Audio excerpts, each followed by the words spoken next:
You ready? Yeah. All right. You seem like unsure. Way to interrupt me. You were like taking 20 seconds there with silence. What was I expecting? I overthought it for a second. I was like, how do we start this podcast? You were just quiet, like, are you okay? Did you die? Did you have a heart attack? What happened? All right. That's the opening. All right, take two.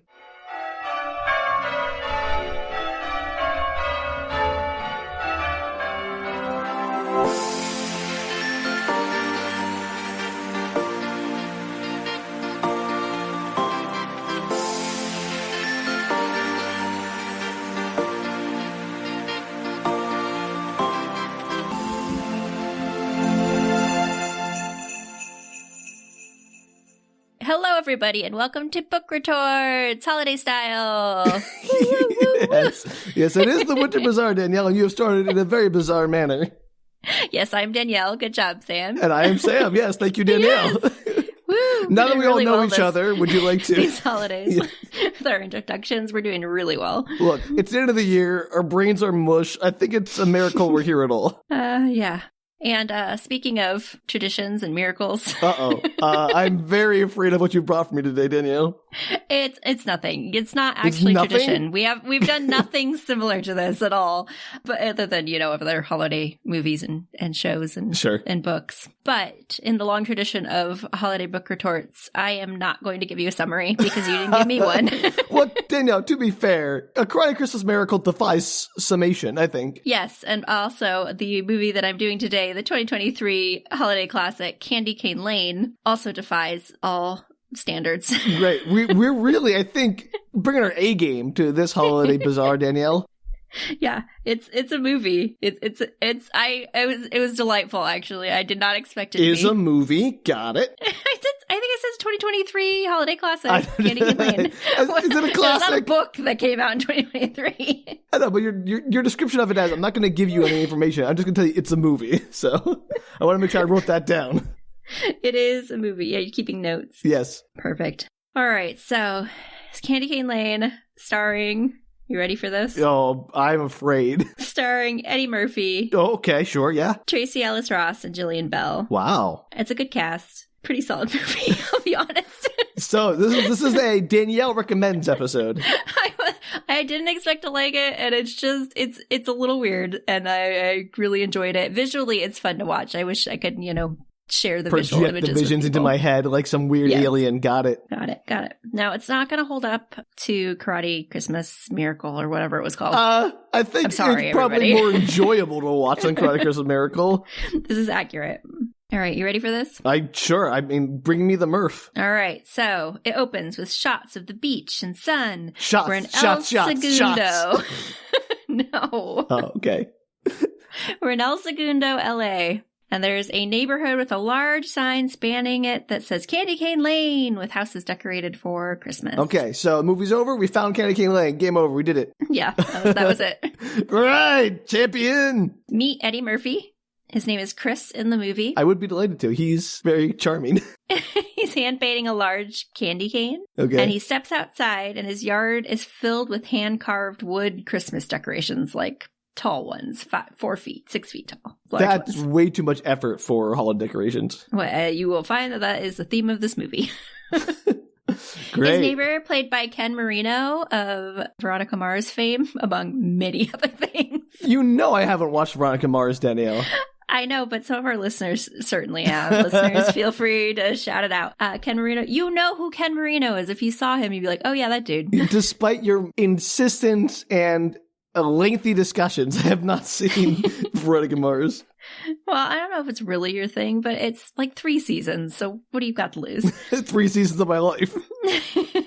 So he's inflating dozens of decoration, and he poo-poos Chris's hand-carved ones. And you see signs in Ken's yard. I don't know his actual name in this, so we're calling him Ken. Is this a grumpy old man situation where, I do the hand-carved ones, I do the inflatable ones, fighting Romeo and Juliet style? Capulets and Montagues? You're never going to guess what's going to happen in this movie, Sam. 100% I'm Literally never. I'm just imagining a movie that is the inflatable, Christmas decoration empire versus the hand-carved wood Christmas decoration empire, and then it like ends up with murder and arson because they take it way too seriously. There is neither murder nor arson, sort of, in this movie. That's a hard sort of there, Danielle. So Ken's yard, like I said, is all decked out, and you see signs on his yard posted that he's won multiple years of this decorating contest that's going on in this neighborhood. Well, if it came like Candy Cane Lane, you would expect there to be a decorating contest.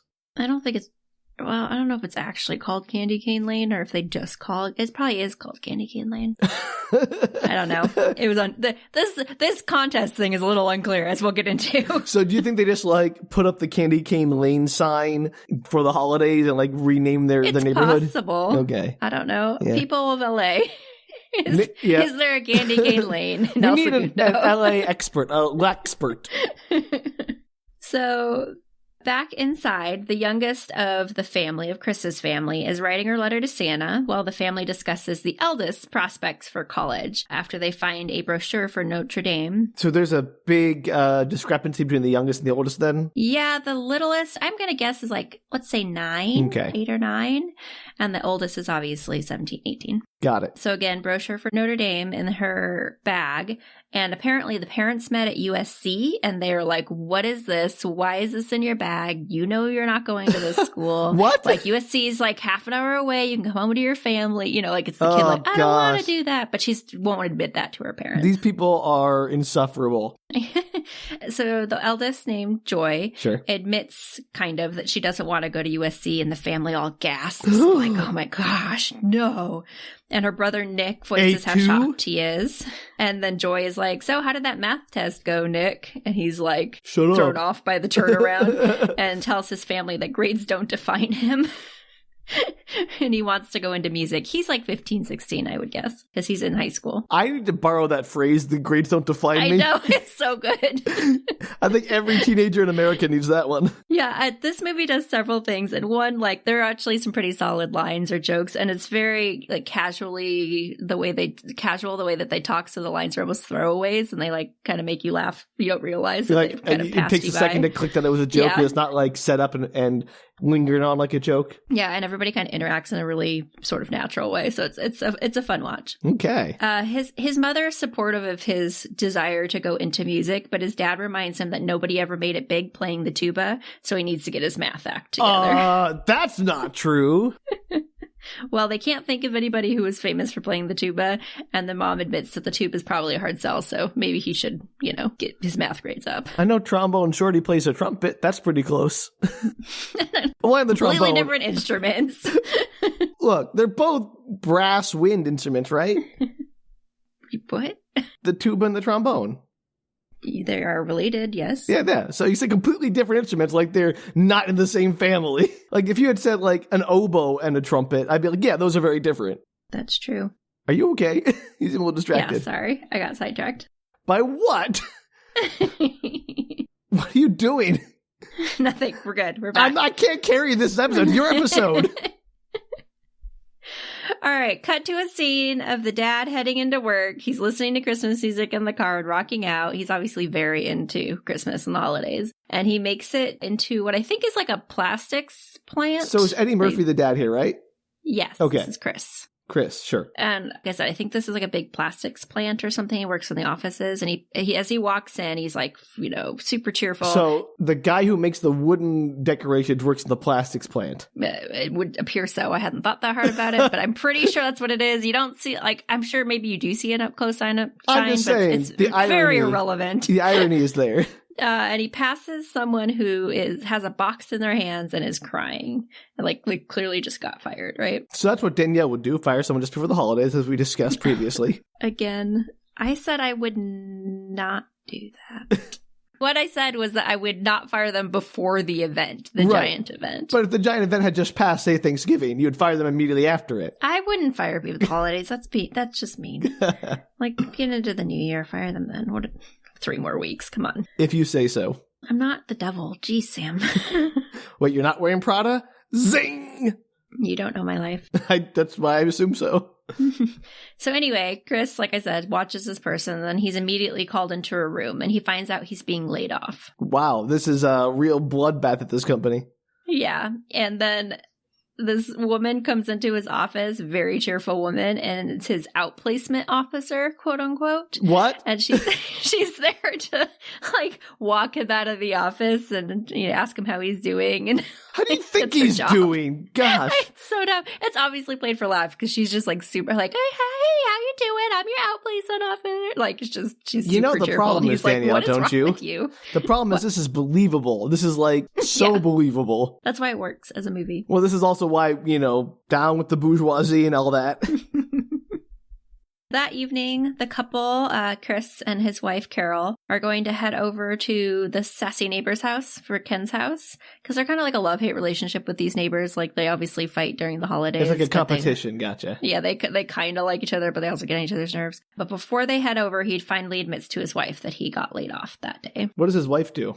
She works at a corporation. We'll kind of get into her job a little bit later. Ooh, okay. There's actually a whole scene at her job, but it's not that relevant, so we'll get into it later. Great, perfect.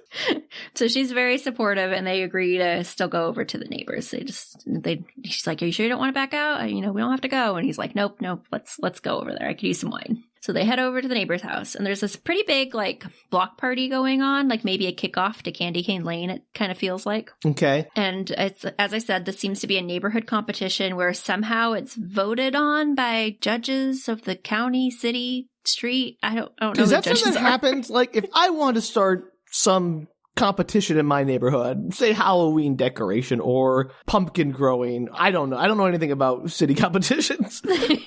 But could I just like request from the city, hey, can you send over some impartial judges for my neighborhood competition? I have no idea. As we'll get into the specifics of how this competition works, I have a feeling you're going to have questions.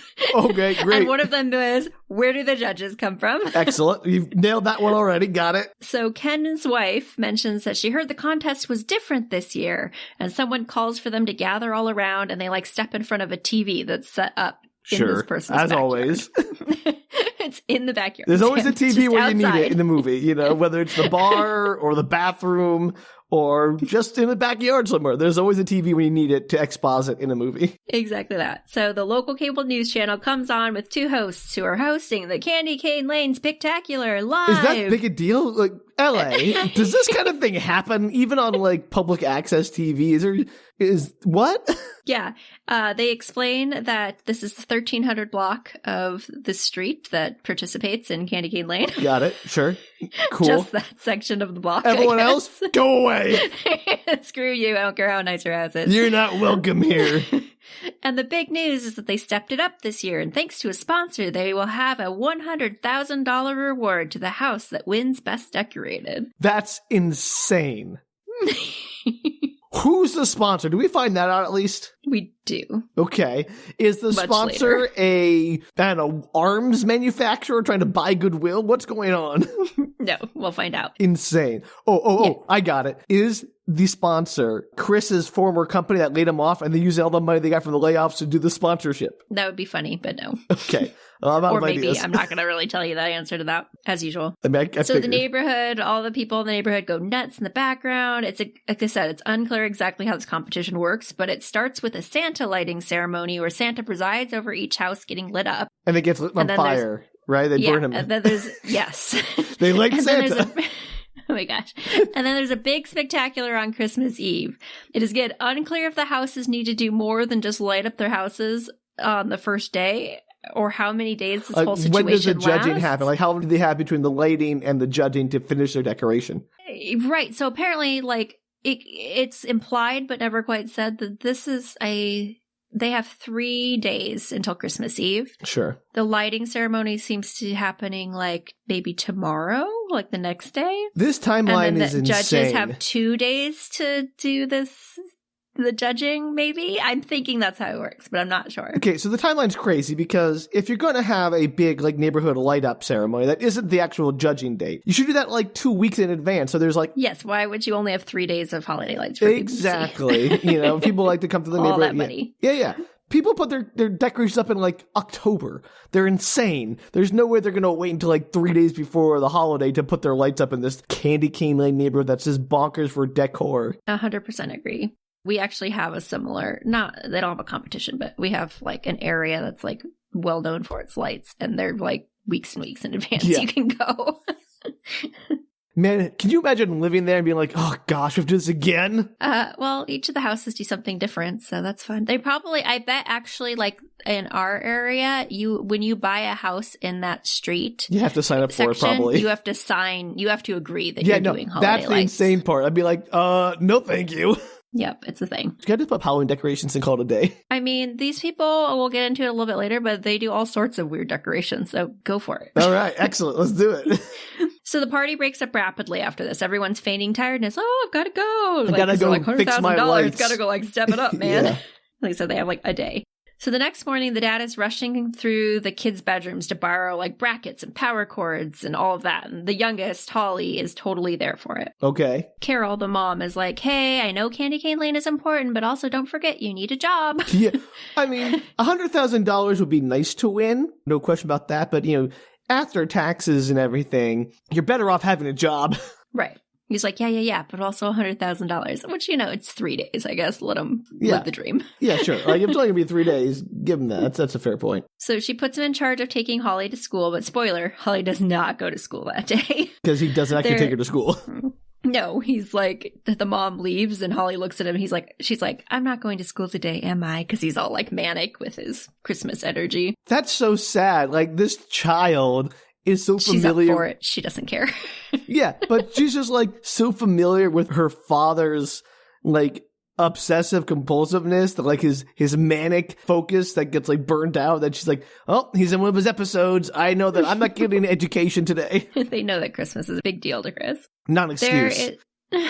So there's a montage of them shopping at all the big box stores. It's kind of cool how they do it. It's actually they're walking across the screen and you see Walmart and everybody's fighting and punching each other, trying to get the last of the toys that are on the shelves. Uh-huh. And then they keep walking and it turns into Costco, and Costco's completely cleared out. So and just then they keep walking and it turns into Target. It looks like they're walking, just stores are connected to each other. And so Target has all their Valentine's Day stuff up, and there's a basic white girl in the back looking at a heart box with interest as they walk through. And he's like, what the heck? It's not even Christmas yet. It was kind of funny. Oh, okay. Tell that to Halloween when you put your Christmas decor up in October. It drives me crazy. Yes. On the way, they obviously don't find anything. It's clear that all the stores are wiped out. So on the way home, Holly tries to convince her dad that homemade is better anyway than store-bought, but he tells her that it's all a lie. She's old enough to know now that crap beats quality every time. Hard work will never persevere. You'll always lose if you work hard. You'll never win if with hard work. You're always going to lose. He's obviously paralleling his work situation of being just fired. Or he's mad at Ken for winning with his plastic decorations. Yes, that's part of it. But also, I was just thinking, if you win the $100,000 prize and you spend, $100,000 in decorations, you really didn't do very well. Yeah, I have some major questions of the stuff that comes up next, as you'll see. So he's complaining. He's just ranting about hard work and how, being just a number, blah, blah, blah. And he's complaining. And he's obviously he's catching all these detours and he ends up kind of under this overpass area. And when his daughter calls for him to stop and they come across a shop that's under this overpass. What? It's this cute little, almost British looking stonework place. So there's a under an overpass, yes, which is usually just a street with nothing, like a highway. Yep. Is this shop in a? It could be under a bridge, but I think there's probably cars going. It could be under. I don't know. Let me finish the thought here. Sorry. Is the shop just by itself, in the middle of an empty freeway? Are there other shops? Is a commercial area, or is it No, it's not commercial. It's just a random store. It's just a shop with nothing around, a desert of concrete with a random quaint British shop. Yes, exactly that. Okay, it's insane and clearly cursed. This is that shop that has the devil, everything in it. You don't pay with money, right? Yes. Very similar. So they, like I said, come across the shop. It reads Kringles and neon. Boo! And engraved into the stone across the front is, he sees you when you're sleeping. Oh, no, do not like that. Not approved. Oh, I like this movie so much. I hope that's played for how creepy it really is. So in awe that they have come across the store, they go into the front and it's basically kind of FAO shorts on crack for Christmas time. How big is this shop? I thought it was a little shack under an overpass. It is, but it looks much bigger on the inside. It's just freaking magic. And it's filled to the brim with very unique Christmas supplies, animatronic dolls, snow globes, giant clocks and trees, like just anything you can think of. I get the idea. Yeah. It's like the elf when he was in the mall in the movie Elf. Yes. And a woman, ironically, I suppose, dressed up as an elf, pops up behind them in a jump scare. Oh, okay. It was fun. Terrifying. She introduces herself as Pepper and explains their store is a pop-up. Can you pop up a stone building under an overpass? Is that how pop-ups work? Maybe it's always there and they just turned it into I thought pop-ups were like, you put up a tent somewhere. You literally pop up a tent in like a public square. About like Spirit Halloween or something. They just take over. Is Spirit Halloween a pop-up? It's considered a pop-up because it's there for like 2 months and then leaves. Okay, well, that shows what I know. I thought they were more organic than like just being a hermit crab inhabiting the shell of a dead business. Such a great business model. I love it. It's great. I mean, Spirit Halloween, absolutely brilliant. So I heard they're doing flagship Christmas stores as well. I've heard about that, and I'm less excited for those. Yeah, but I've said it for years that I didn't understand why they didn't do the other major holidays, because why would you want only your money for the 2 months that you were there? What a weird business model. Love it. Love it so much. It works, so who are we? We're clearly too stupid to think of something that smart. Anyway, that was unrelated. We just want to express our love for Spirit Halloween. They're not sponsoring this podcast, though. If they'd like to, we're open to the conversation. They explained to Pepper that they need to win a major competition, and they were hoping she could help. Cheat. So they gotta bribe the judges. Yes, as I said, they buy an absurd amount of things. Just so many things. Giant Toblerones and decorations and lights. But they stop dead when they see this very large tree. I'm talking 40 feet or something. Just ginormous. Under an overpass. Yes. Are overpasses 40 feet up in the air, usually? Yes. I mean, like I said, it could be some bridges, but like, yeah. Okay. It could be a 20-foot tree. I don't know. It's much taller than they are. Okay. Sam, I didn't like look at him in comparison to the tree and go, oh, it's 4 of him. Let's say 20-foot, 25-foot tree. It is a large tree. I'm just trying to grasp how cartoonishly improbable it is that the things inside this building would fit in the location this building is in. Oh, this is the beginning of crazy, Sam. This is like, oh, no. You have to accept this before you move on. All right. Okay. Let's, all right. But don't get mad at me later when I start throwing out truth bombs. This is why I didn't give you a summary. You just gotta see what happens. Okay. So there's this ginormous tree. Got it. Somewhere between 20 to 40 feet. Somewhere in the range of 15 to 300 feet. That is covered in plate-sized, hand-painted discs depicting the 12 days of Christmas. I hate that. Do a better song. The bottom row, starting with the 12 drummers drumming, obviously, is the base. And then all the way up to the top, which hosts like a golden partridge. Yeah, but there's no pear tree, so they lose. Well, no, it's not a real pear tree, but it's like a carved pear tree. Oh, they do have one? Okay, then never mind. Take it back. Winner. Yeah. Pepper says she can't sell him the tree unless he understands the true meaning of Christmas. And he's like... The true meaning of Christmas is money? So I think she can't sell the tree. They joke about that, actually. Okay, great. And he's like, are you kidding me? I'm Mr. Christmas. Christmas is about giving, the power of a child's imagination, about giving the least popular reindeer with the red nose a chance to be great, unless you want to go to the religious angle. And she's like, Jesus, no. That's great. Nothing really sums up the American Christmas experience more than that. Yeah, and she agrees to ring him up. How much does this cost? We don't kind of see the number. I almost paused it to see if I can see it, but it's got to be thousands of dollars. This is a 20 to 40 foot tree with hand-painted decorations on it, plus all the other things they bought. And we know that a tree costs somewhere between $0 and $10 billion a foot. So that tree could cost anything. We don't know. I definitely saw a 4 on the receipt. I'm going to guess $4,000 something. I mean, $4,000 is not a lot of money for the quantity of goods they are buying, it sounds like. Maybe it's $40,000, yeah. Maybe it's $400 million. Okay, they don't have that much money. Okay. But they are definitely upper middle class.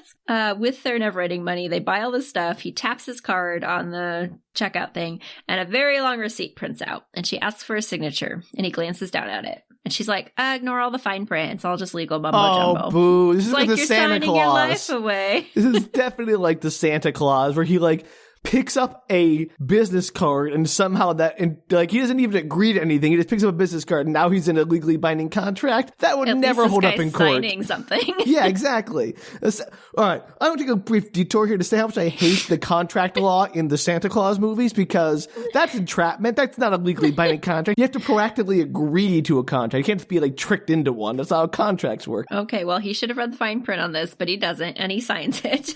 Okay, you're just saying, Santa Claus movies, do your law better.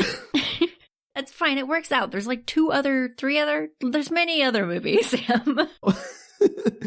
So before he signs, though, the store starts to go insane. There's like warning noises, uh-ohs, and alerts going off. And he thinks that's weird. Like, he just ignores that. Well, they both look up, and Pepper's like, silence, and it goes quiet. And she's like, go ahead, sign the receipt. So she is the devil. Signs it. She's definitely the devil. Yeah. Okay. This man is an idiot. Maybe I'm not saying I believe in elf magic or whatever, right? But if that was happening in a building I was in about to sign a contract, I would at least, I don't know, give it a moment to think about it and try to assess what's going on. I think he's obsessed with this $100,000 reward. Okay, I'm just saying. Of which he may have just spent $40,000. Well, but that's also the other problem. So she confirms the signature, wishes him a Merry Christmas, and they take the tree home, which comes... This is my favorite thing. How's it get it home? I don't know why this is so delightful to me. You'll find out. It comes By in a helicopter? giant can. No, Wait, it comes in a giant can, like a tuna fish can, which is strapped to the top of their car. Wait, do they compress the tree into like a sardine can? Yes. It's so good. How does... the prop is like real. It's so good. So does he like does he like one of those little keys to roll back the lid and the tree like pops up? Pretty much. We'll get into it when it happens in a second here. I know. What? So they somehow get it off their car. There's some behind the scenes at the end of the movie of them like messing with it. It's kind of funny.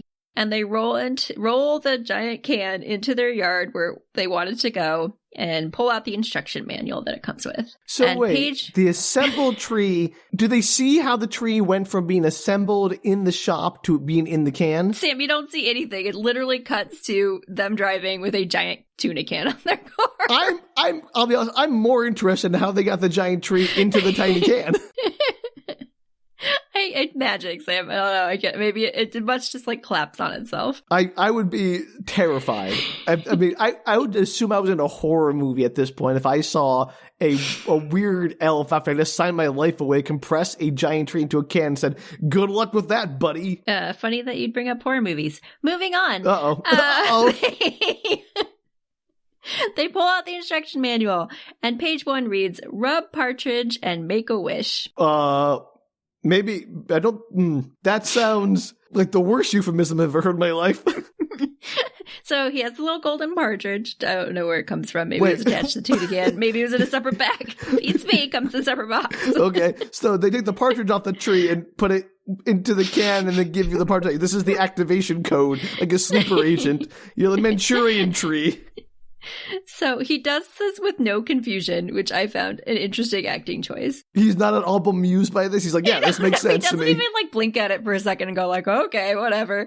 Like he just picks up the partridge, he rubs it, rubs the little gold belly, and he asks for a great Christmas and to let him win the contest. And then he kind of goes, this is kind of odd. No, that's when he finds it odd. Not when the magic elf compressed a tree into a tuna can. Yeah, I mean, maybe she didn't see him do it. Maybe she's like, hang on, I'll go wrap it for you. I would still be incredulous if I saw, like, how do you even pick up the tree to go put in the can? Like, it's bigger than she is. This is very much a Danielle moment for you, where you get stuck on this thing that, like, does not matter. Look, Danielle, it may not matter, but it is objectively the craziest thing you've told me so far. Absolutely. And it just gets weirder from here. All right. I will let it go. But I just want to officially register my objections for the logs. Yeah, totally fair. Captain's log, complaint registered. I'll let the higher ups know. I want to know where this prop exists because I love that it was real. You should see if they have like a prop box, you can buy it. The next step is on page 2, is to peel the lid off of the tin. Okay, which that has makes one of sense. those little like metal tags where you like pull it and it pulls the whole lid off. Yeah, sure. And then the tree just like pops into the air, expands into the air, locking all the levels into place. Like a tent when you take it out of the bag. Those pop-up tents. Yeah. Exactly. Okay. Cut to the TV hosts letting us know it's the start of the competition. Like I said, it's apparently only the 1300 block of El Segundo. Nobody else participates. Wait, it's a 3-day competition. All that really matters is Judgment Day, right? Yeah, so they like do their lighting ceremony, and then I think the next couple days are just the judges. And then on Christmas Eve, they announce the winner. Okay. I don't understand what they mean by the start of the competition. Like, the competition... This is when they are doing the lighting ceremony. Right, but the competition doesn't start there. The competition is literally only the day that... It's like they're running a race or something, and it's like 3 days of... It's not like they add more things as they go along. Yeah. No, none of that. Okay. It's literally like... Today is they turn on the lights, and then Christmas Eve, they announce the winner. That seems to be the only part of the competition. Yeah, I guess I'm just objecting to the concept of a start of a competition that has, like, a 1 day, like an instantaneous judgment. Sure. I don't know. I think it's just telling you that the judges are going to start their deliberations over the next few days. I told you I don't know how this competition works. Okay, great. All right. Sorry. All right. Let's go. This is... I'm too bogged down in the logistics here. They cut over to the host who's on the ground at Candy Cane Lane, ready to get Santa to light up all the houses.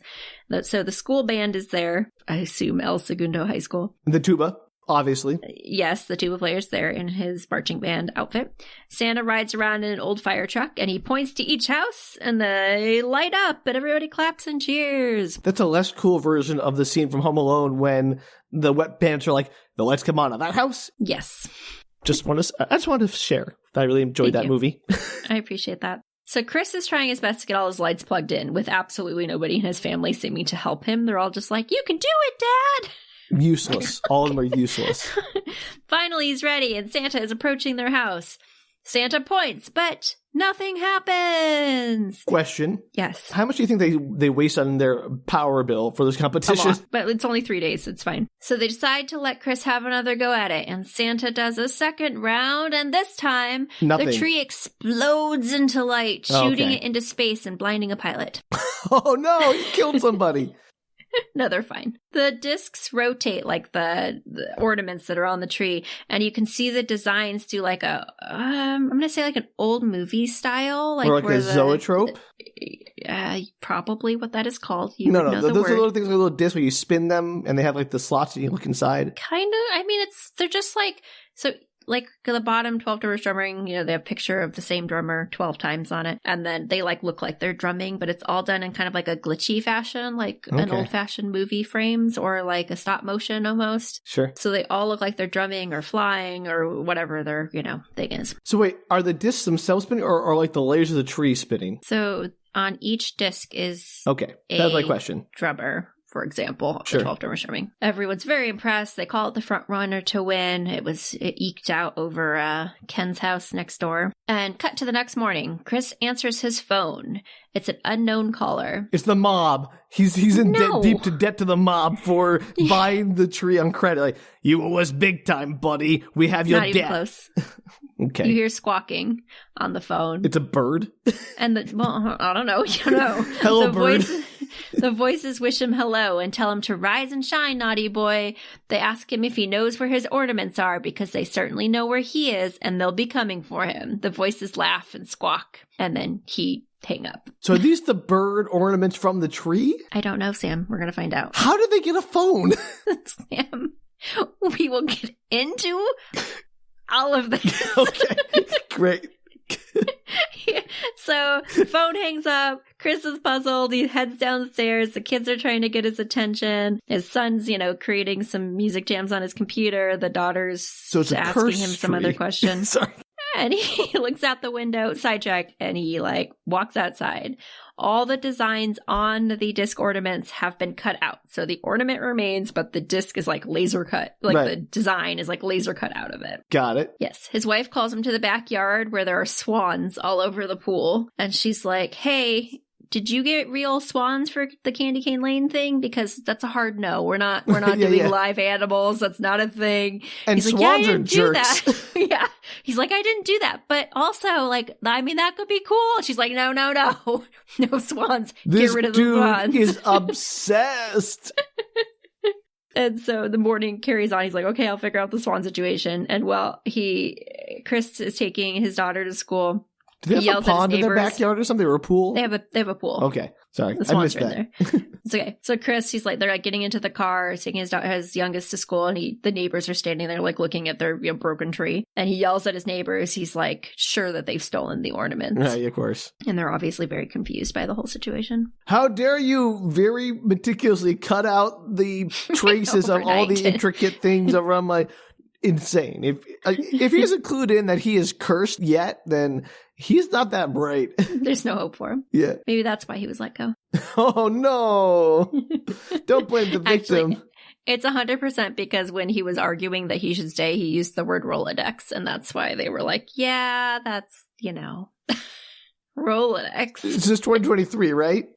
Yeah. Oh, oof. That was the point they were like trying to make, that he was kind of old school. I mean, yeah, but old school, as long as he was bringing in the plastic, I don't know what he did at the job. I think he sold or worked with, because he talks about how he has all these relationships with people. So he must have some kind of salesman human-facing job. Yeah. He tells Holly that they're going back to the store to see if they can get replacements. The store is gone. Again, does not go to school. Meanwhile, at Carol's work, she pulls into the parking lot, and as she's exiting her car, an egg drops on it. She's confused, rightly so, but seems more unconcerned than you would be if an egg got on your car, because, by the way, eggs can totally, warp the paint. Yeah, they'll strip the paint off. Yeah, and she just leaves it there. Question. Is this a normal, chicken egg, or is this, swan egg? It's bigger. It looks bigger than a chicken egg, but, you mostly just see it fall and crack. So, but it does look larger than a chicken egg. Okay, suspicious. As she's walking across the lot, eggs start raining down from the sky, and you hear geese honking. And the camera pans up and you see geese popping eggs down at her out of their little egg layer holes.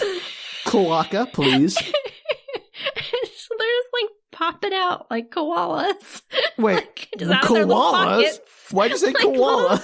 Because they remind me of the little koala, or not koala, the jumping ones from Australia. Kangaroos. Both marsupials, so they both work. Little pockets that they have, but kangaroos are well known for it. And it just looks like eggs are popping out of their little holes. And it's so funny. You see the little goose do this pelvic motion. Do people think geese are just full of egg? Like their entire body cavity is jam packed with ready-made eggs? That's not how it works at all. It looks like. And she runs into work dodging the eggs. Most believable part about this so far: geese. Monsters. Absolutely monsters. They are. They're evil. Yep. So back at the store, they pull up. The store is still there, Sam. And as they enter into, Pepper jumps out at them again and lets them know that she can't replace the ornaments because they're all unique and handmade, as she told them. And she asks, she's kind of being a little spooky. So the store is there. I expect it to be gone. Yeah, it's still there. She's like, do you hear the tune? And he's like, well, no, what are you talking about? Do you still hear the sheep screaming? Exactly. Clarice? And she sings a little ditty. She sings, what's a little man to do to make his little wish come true? Before the old clock tower dings, you must collect the golden rings. Then all will hail the King of Christmas. And then she pauses and she says, a strip of land is called an isthmus. I mean, solid rhyme and informative too, but less specific about which old clock towers you're this is Los Angeles. No. You'll find out or you won't. Okay. A customer comes in and she wanders off. And as they're standing, they're like, what are we supposed to do, Well, obviously you have to go to find the isthmus of America. Right. And that it's very relevant to the plot, this isthmus. That's what they can focus on at this point. You have both that one, Danielle?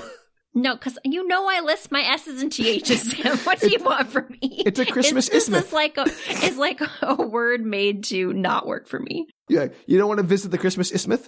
Isthmus. Customer comes in and she wanders off, as I said, and Holly overhears a voice calling to her. And she turns towards it, realizing quickly that this little Victorian figurine man that she saw earlier that lives in one of those holiday towns is talking to her. No! In fact, the whole town of figurines is clearly alive in the little Victorian garb. I hate it. Kill it with fire. He introduces himself as Pip. And they're like, They're probably CGI. I'm like 99% sure they're CGI, but they absolutely look sort of stop motion in their movements. They're just like slightly glitchy when they move. They have a claymation appearance to them. It's got like a claymation appearance, but CGI. It's actually quite cool. Well, as amazing as it looks, if her response isn't we have to nuke it from orbit, then she's a braver person than I am.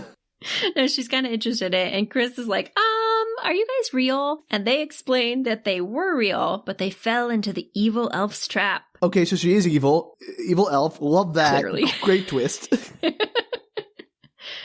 Pip explains that Pepper is a real elf, Santa's favorite, in fact. But any mistake and she'd put you on the naughty list. Her standards were impossible to meet, and Santa eventually demoted her to the reindeer stables. And then she quit. And now she's made it her mission to punish anyone that makes it onto her naughty list. Can she just go rogue like that? Like, wouldn't Apparently Santa she can. have like some kind of authority? It's like, you're muscling into my territory and get like a cease and desist against her or something? I don't know. I don't know, Sam. You may or may not find out the answer to that question. I don't know.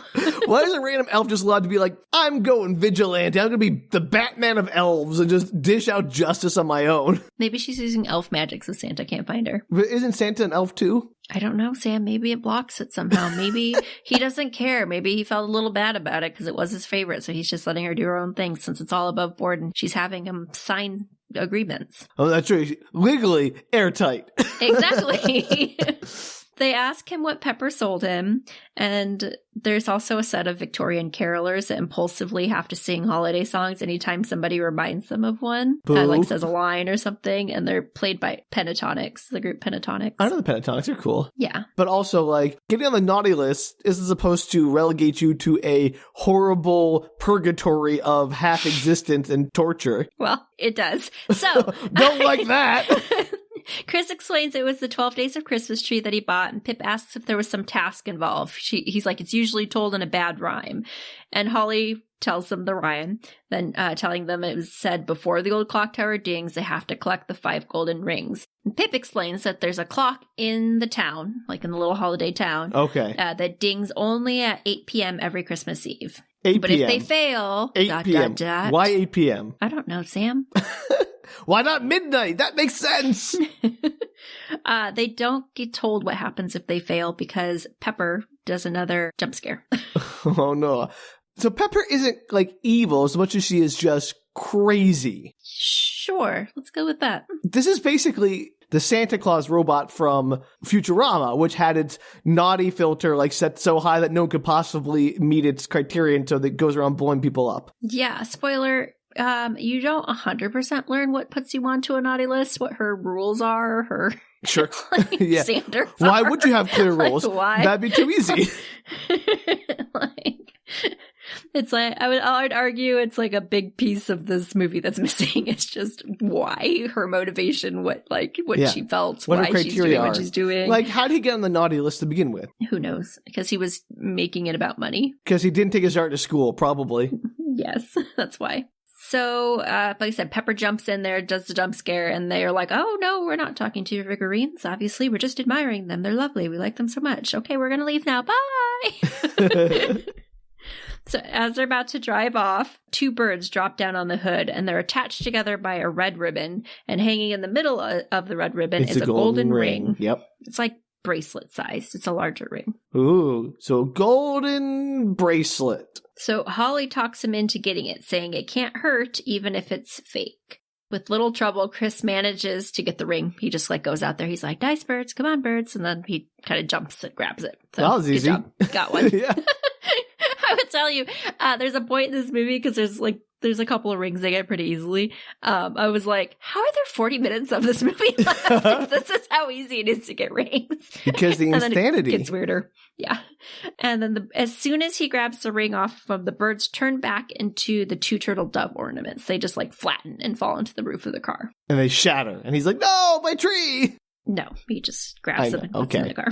Fine. Chris calls Carol, trying to tell her about the whole ring situation, and she keeps interrupting him and tell him about the bird attack, and then she has to leave because she's up for this promotion if she manages to convince a touring company that wants to use the facility or something like that, and the men show up for the tour. So she's like, gotta go convince these guys to, So she manages a venue? I mean, it's a big factory. She's somehow involved in middle management of this factory. When you said tour, I thought like a musician tour. No, they were like a group of men in suits who were like, got it. I wonder if we're going to use your production system here to make whatever we're making. See, when you said production and tour, I immediately thought like, a totally musical fair, group. But not. No. Okay. It's like they make boxes with packing peanuts. I don't know, Sam. Who cares? I got it. I'm on board now. I got it. We're on the same page. Movie makes perfect sense. Love it. Yeah. So Chris tells Holly that they have to go to her work because obviously something's going down if there's been that many birds there. And there might be another ring there that they can get. Probably in one of the eggs.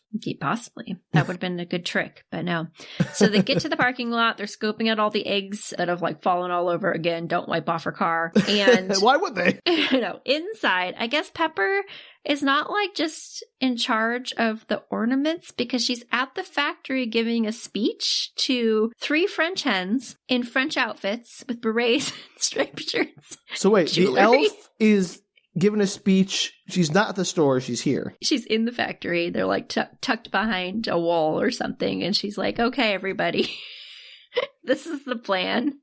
She lets them know that they need to cause some chaos in the factory. Again, 3 French hens, berets, striped shirt. Jewelry. Pepper's bonkers. I'm sorry. I am flabbergasted by this. The birds fly as much as chickens do off and start getting into boxes and creating general havoc while, she's trying to do her tour on the other side of the factory. Why are they harassing this poor woman at her work? She's not involved. We'll get into this a little bit. Jeez. Man. Okay. I just think she's stepping up arbitrary. The game, okay? Okay. I think she sucks. She's trying to make this as difficult as possible. So Holly and her dad assumedly just walk into the factory because nobody stopped them. Yeah, there's no security. Perfect. There doesn't seem to be that many people on the factory floor. Like, do you think there'd be more humans? Factories, famously easy to walk into and no safety concerns whatsoever. Yeah. They just walk into the building. They're trying to catch these hens, which are like jumping from box to box, essentially. And Carol finally notices that like something's going on. She's like trying to keep an eye on them while she's trying to be professional with these guys so that she can get her big promotion. And there's like a chicken inside. She's talking about the packaging peanuts that they use, how they're like biodegradable or something. And there's like a chicken inside the box that keeps moving the peanuts. And she's the only person that seems to notice that this chicken is here. Crazy. And at one point she puts her hands into the packing peanuts and like wrestles around in there and finally pulls out this hen. I don't know if these are robot humans or what, but like nobody reacts to the fact that like she's got this hen in her arms that was in Is a it box. Like magically invisible? No, because later there are scenes where like stuff, I thought at first like maybe she's the only one that can see it. Maybe it's like exact. No, because there's scenes later where people seem to realize there are other things like these weird creatures all around. So there's like, chicken in a box of packing peanuts. Makes sense to me. Yeah, and she like basically launches it, like tosses it away and incorporates it into her speech of like unexpected things, and then she starts to slow clap for herself. I'd say delicate enough to ship living creatures, something like that. Yeah, it was like a whole thing. She tries to turn it around. Again, nobody's reacting like a human would. No. They get the ring off of one of the hen's neck. It turns back into its decoration, and Chris and Holly head back to Kringle's. Why? We'll find out in a second. Okay, I'd be like, I'm going to burn that place down.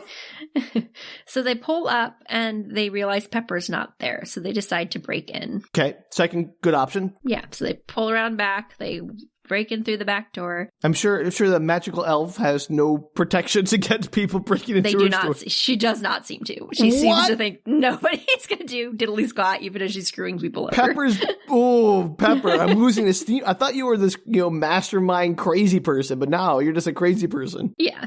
So he gathers all the figurines together. He's like, attention, please come here. I need to talk to all of you. And he lets them know that Pepper is messing with his family, and that's where he draws the line. It's no longer just about him. Oh, okay. And that's where he draws the line. Yes. He wants out, but the figurines tell him he can't get out of the negotiation. It's like, it's a done deal. Did he read the contract? Is there a loophole? You gotta read the contract. Yeah, well, I don't even think he got a copy of the contract. This guy sucks. He's made the wish now. He has to complete the impossible challenge, and he wants to know what he did, or any of them did, to be, like, in this situation, but none of them know. They tell him if he doesn't find the rings, he'll be trapped in their Christmas village. He will turn into one of the figurines. Sure, that makes sense. That's totally a reasonable thing for an elf to do. Uh-huh. And they explain that when he signed the receipt, he agreed to the terms of service. He should have read the frickin' receipt. Always read the terms of service. This is like a metaphor for how awful our current world is in terms of all the EULAs and stuff you have to sign to do anything. Agreed. He pulls out the 2 rings that he's got so far, and they all kind of get excited about it. Where did you get the second ring? He got the turtle doves and then the 3 French hens. I told you earlier that he grabbed the ring from the one of the French hens. I just completely missed that because I was too, baffled by the hen in the box. Sorry. Yeah, well, hen in the box. So he shows them the 2 rings, and they're like, oh my gosh, you might actually make it. You're practically halfway there. Okay. if you actually get the rings, maybe it'll break the curse for all of us. Oh, that's how that works. Yeah. I was like, I don't know, but sure. But they all get kind of excited by the idea that maybe that would actually happen. And he tells them that he ain't scared of no elf. And boo. I know. And Holly's watching from the front, and she yells that Pepper is back. And Pepper pulls her car up front, and they go to head out the back door. But Pip asks him to take them with him, and they'll help him out if he does. So he decides that the easiest way to do that, to take them with him, is to take the entire table? House.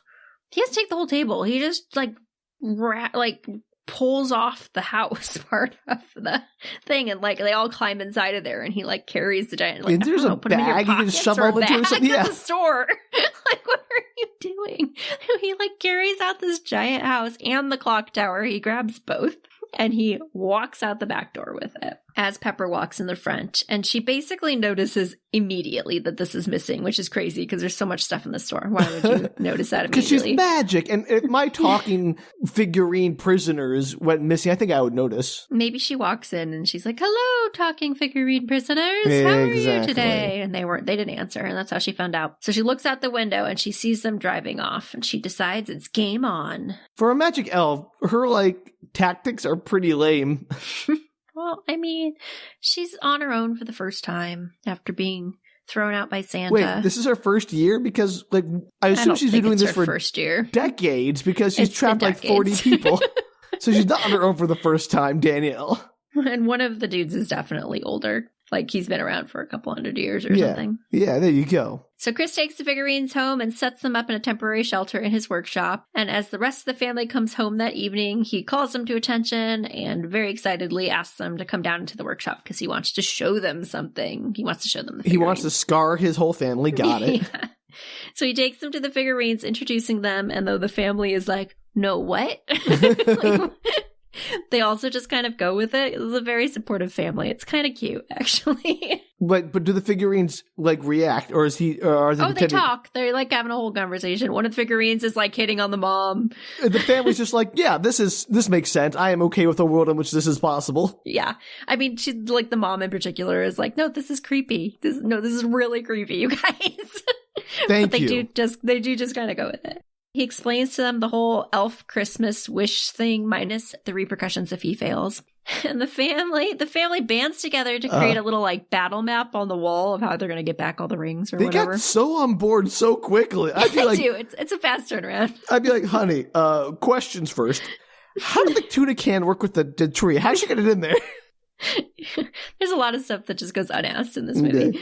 They do give him a lot of crap about having a wish and using it to win a competition and not solve world hunger or something, get a job. Which I think is totally fair. Yeah.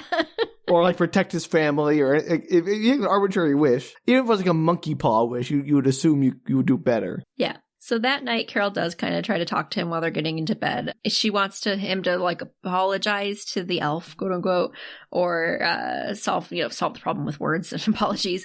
Or she's like, you go to the police. He's like, what would we tell the police? Well, there's an evil elf after us. Oh no, I just heard that. No, we can't go to the police.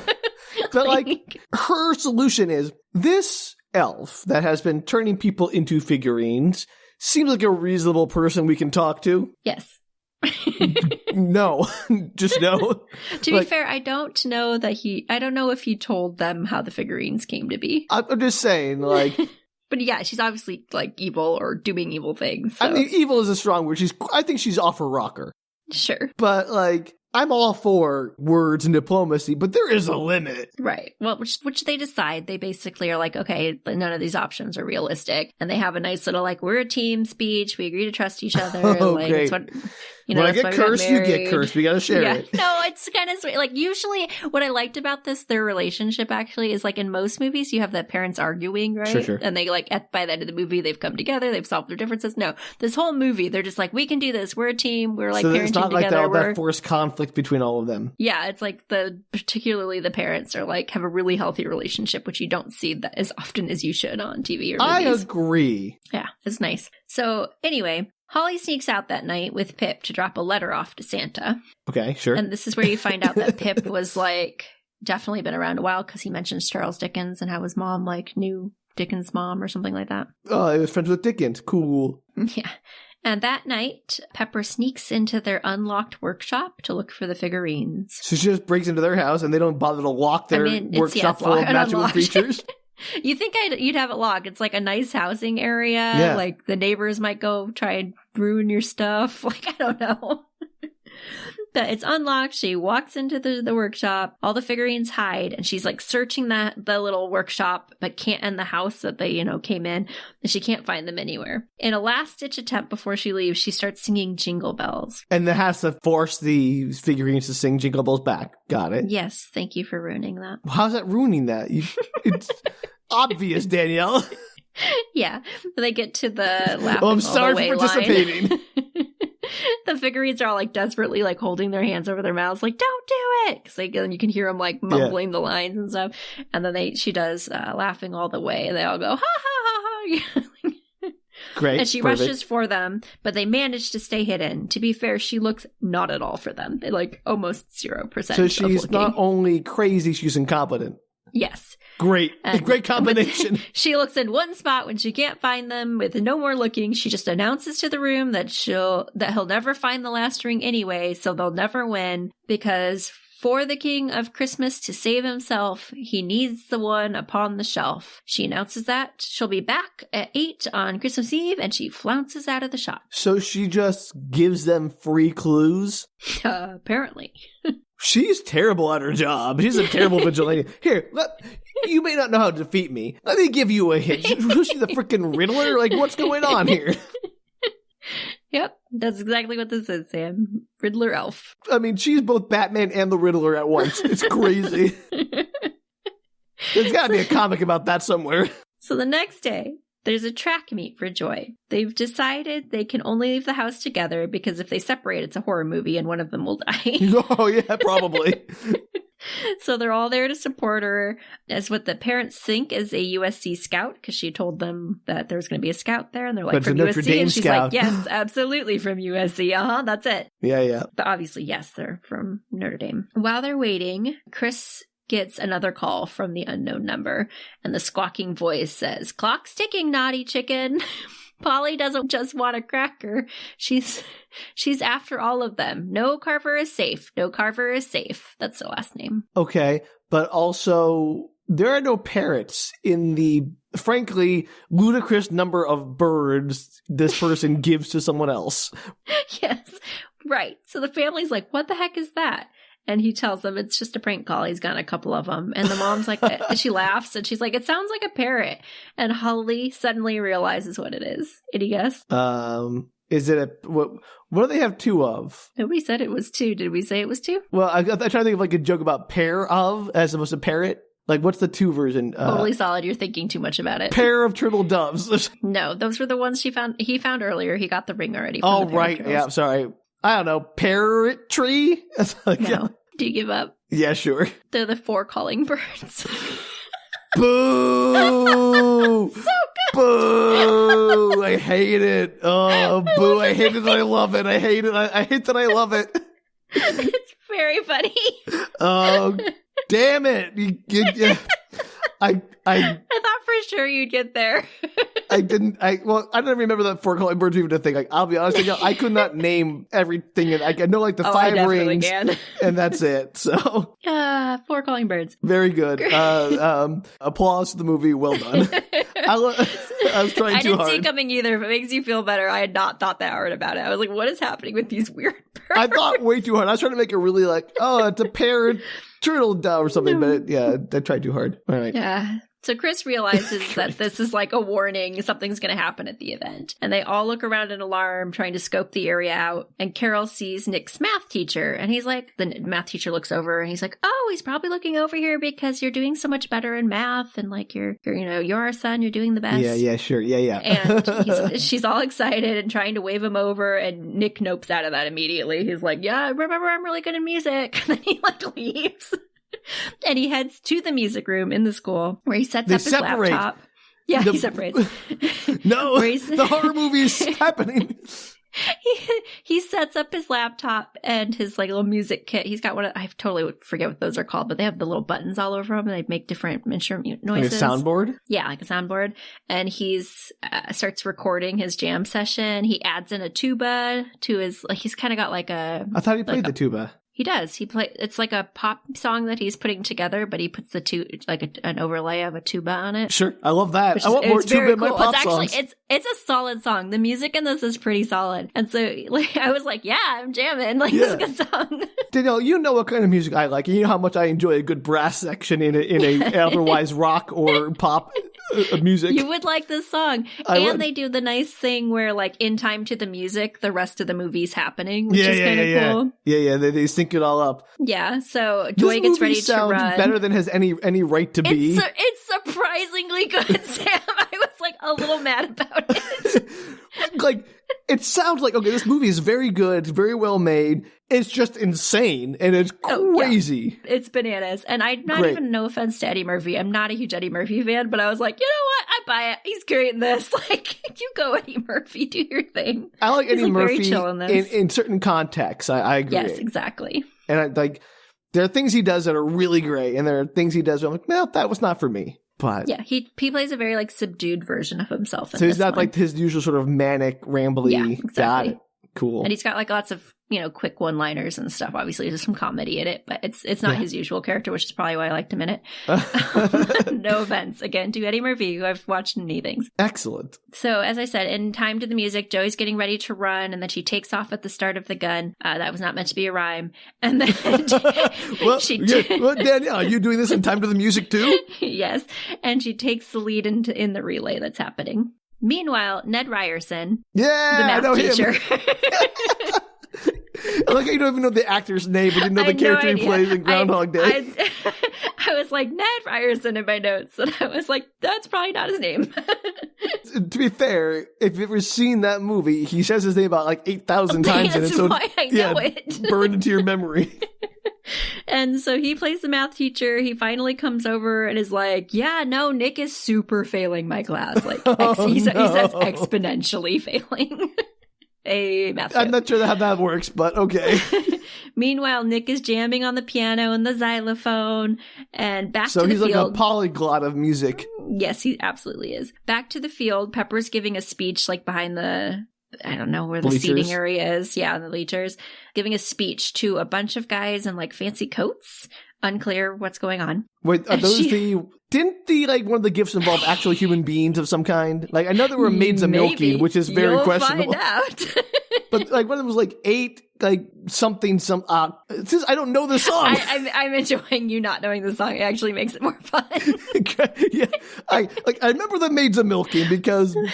Who would insane? Absolutely! Like, let me just give you 8 women and cows. I can't wait till we get to that part. It's so close. Are there the major milking in the? Oh, I'm excited for them. So anyway, fancy coats again. Unclear. I even know the frickin' song. I'm saying it a million times, and I had no idea what was going on in this scene. Tell me who they are, Danielle. Remind me of the rhyme. So she's telling them to get out there, kick butt, et cetera, et cetera. Back to Nick, who is doing a dance break to his music. Nick's living his best life. I like that. I love it so much. When he hears a moo. The maids! They're after you! He turns around and to his surprise, he sees a cow with a ring in its nose. And then the camera pans and you see a young woman sitting down. Yep. And she says hello to him as she's like milking this cow. Sure. And then she grins at him and she says, "Got milk?" And then she pulls the udders up and sprays him with an intense amount of milk. More milk than would ever come out of the udder of a cow. They're also not like pressurized. Not like there's like, no, it is. No, like a fire hose of milk from the cow. So much milk. Okay. Also, where are her 7 sisters? I had no idea, Sam. Oh, I got it, Danielle. Are those the lads a leaping? Lords a leaping? That's the one. Maybe. We'll find out. I finally remembered it, kind of. Back on the field, Joy is still running until a man leaps in front of her, blocking her path, and she runs straight into him. Leap! She runs into him, she falls over. Leap here! She looks up at him like, "Who are you and why are you in my way?" Yeah, right?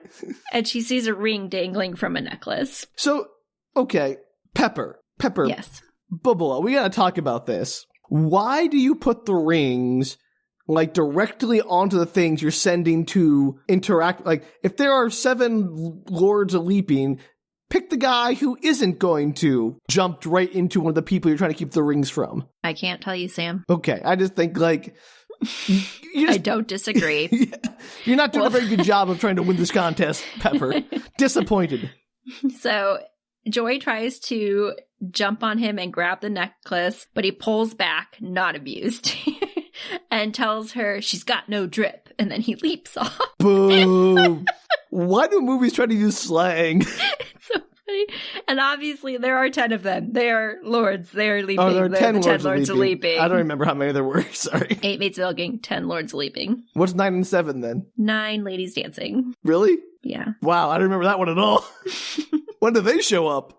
We'll get into all of the rest of this shortly, Sam. Excellent.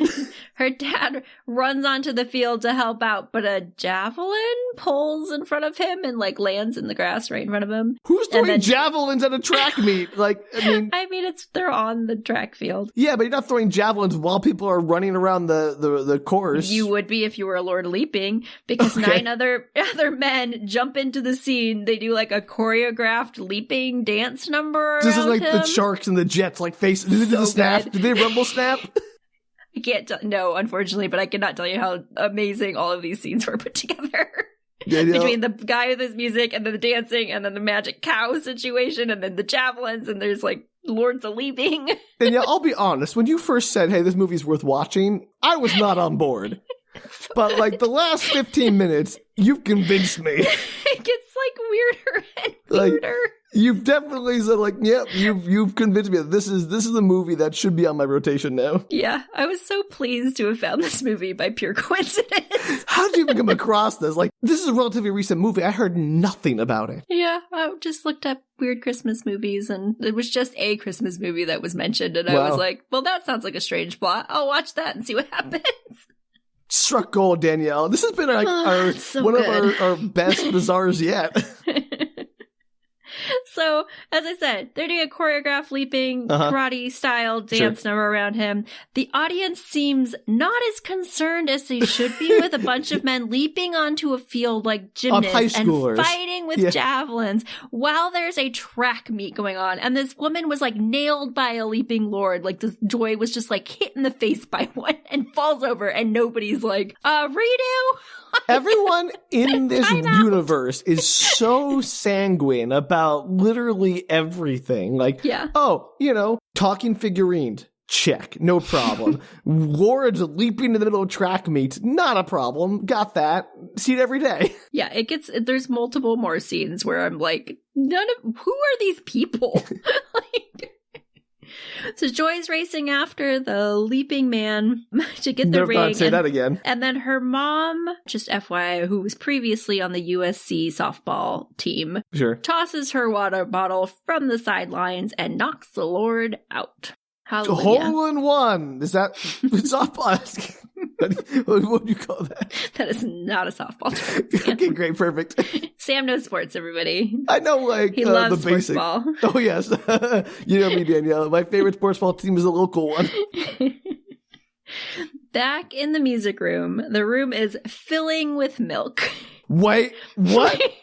Like he's going to drown in milk. There's like 3 feet of milk. Okay. I thought it was like some saw trap. But how is this music room watertight? I have no idea, but there's a lot of milk, and Nick ducks down, swims under it as the milkmaid is looking all over for him, and then he pops up right under her nose, pulls the ring from the cow, and then they fall over and turn back into their things. Is the ring on the cow's nose like split, or is he like rip it out and the cow is like, my nose? He just pulls it out of the cow's nose, and I was like, ow, but then the cow just falls over and turns into the ornament. Where are the other maids of milking? This is I Pepper. Assume that's where all the milk's coming from, Sam. There's you have 7 other so cows. Many maids you could be deploying, and you just send one to do it. Like, inefficient. Shock and awe, this ain't. Back on the drag field, the Lord wakes up and starts leaping back, and then he jumps up in the air, swings over Joy in an arc, and she jumps up and grabs the ring as it dangles from his necklace as he flies overhead of her, and he turns into a cutout again and falls on the ground. Shatters. He doesn't shatter. I want them to shatter. They're made out of like wood or something. Oh, okay. I thought they were porcelain. No. I don't know why I thought they were porcelain. I just assumed. They just wrap up the meat. Everything's golden. They finish the meat up and head out. She doesn't even get a ribbon.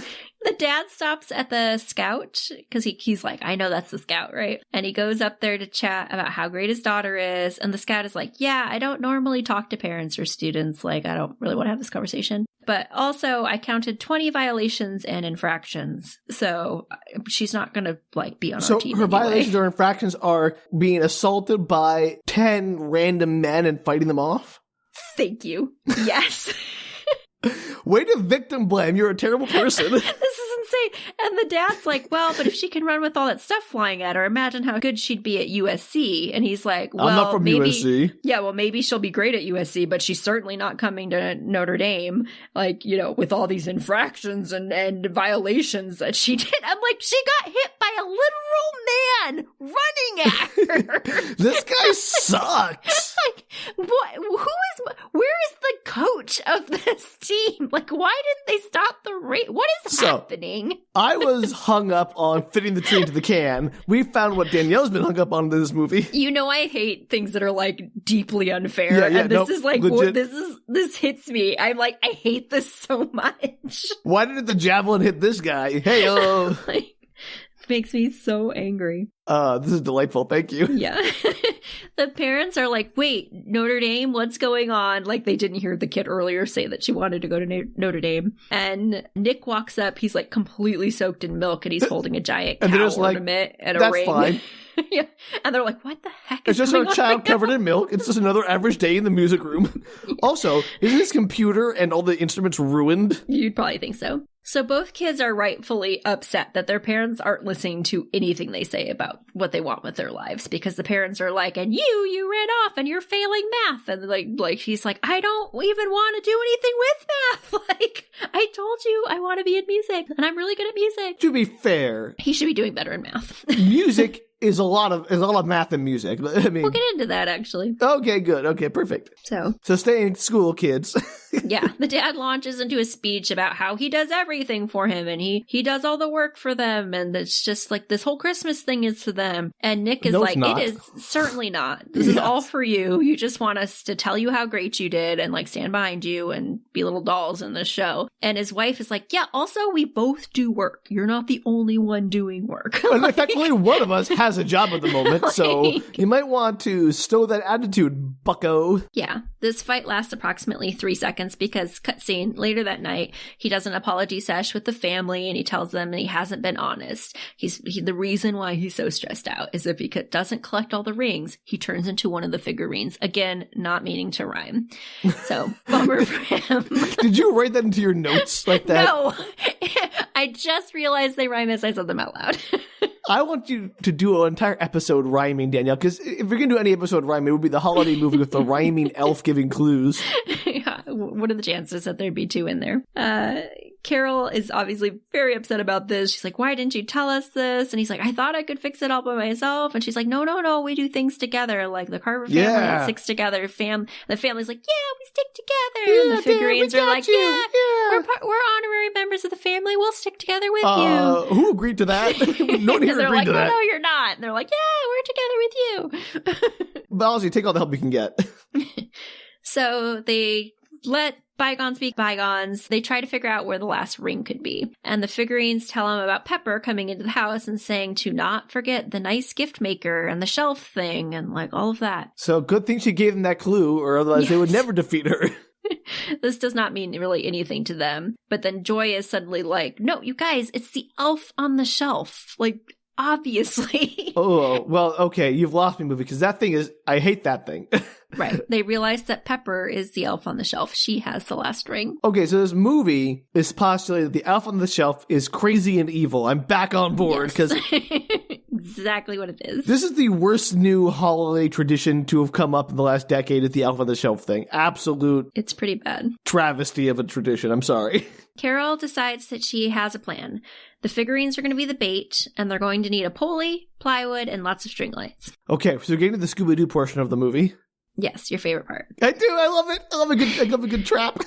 And then cutscene, and there's slow motion walking down the street. Boo. To music. The ladies are in tracksuits. Nick is in his marching band outfit with his giant tuba. Great. Chris is in a sweater with Santa riding a unicorn through space. Solid sweater. Is it like a rainbow coming out the butt of the unicorn? Probably. And Holly is an angel. I don't know why, but it's gold. It's a great compilation of things as they walk in slow motion. I love a good slow motion walk. In every movie ever. Yeah, it's great. Cut to the TV announcers. The family is apparently at the Candy Cane Lane finale. It's Christmas Eve, where the judges have been judging the last several days. And they announce, one of the announcers goes, oh, and by the way, the $100,000 prize is prizes equaling $100,000, in case that wasn't clear. So it's going to be like $100,000 worth of packing peanuts or some nonsense. Yeah, they run there. She's like, so, you can tell this is all like, by the way, we weren't going to tell you this originally, but just FYI that, it's $100,000 in prizes and run the prizes. And they do this long list and it's like $6 off Applebee's lunch menu, 2 free BlackBerry devices, passes to Irrigation History Museum, free antique quilt set, month's supply of Dove soap. So this is one sponsor gave them all this? What's the sponsor? Like an Amazon Returns warehouse? No, it's Tony Tacos. Taco Tuesday, gift certificates, that's the main prize, $100,000 in tacos. I mean, actually, that's pretty solid. I would take $100,000 in tacos. Please, sign me up. So Chris is pretty angry about that, but the family's like, stay focused, man, this is not the time. But no, like, if anything, that would motivate me more. But like, free tacos for essentially the rest of my life? Like, come on. Nope, he wanted the $100K. I want the tacos. Like, Chris and I have very different priorities in our lives. So I guess Holly's in the children's choir. Not that she's been at school the last several days. Right, but delinquent Holly.